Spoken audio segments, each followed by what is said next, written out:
This video will explain you on how to use Vexanium browser. It's called VEX RAM. This is the interface of Vexanium testnet browser.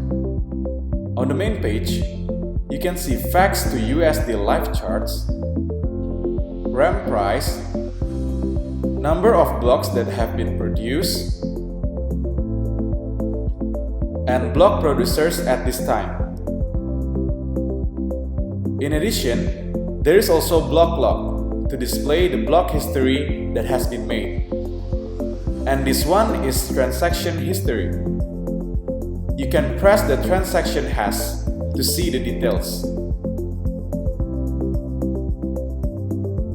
Here, there are 21 active block producers. You can see the total vote, total rate, and total VEX obtained.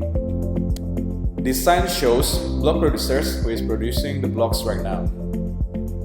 Then there are several blocks producers who are on standby.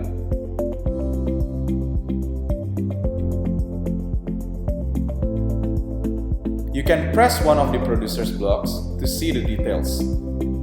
In this page, you can see the number of votes, number of voters, rewards, block producer position, location, links, public key, last voters, and location of nodes.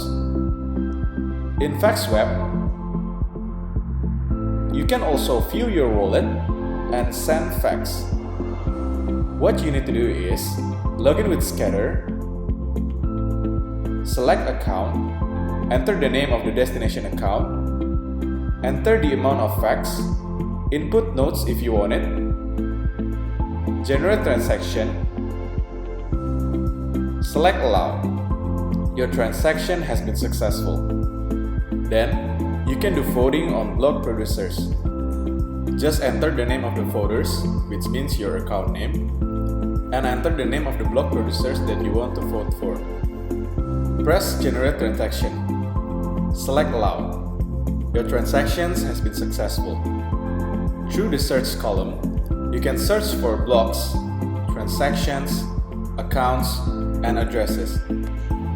Through the RAM page, you can see the price of the RAM and to buy, sell, or donate RAM.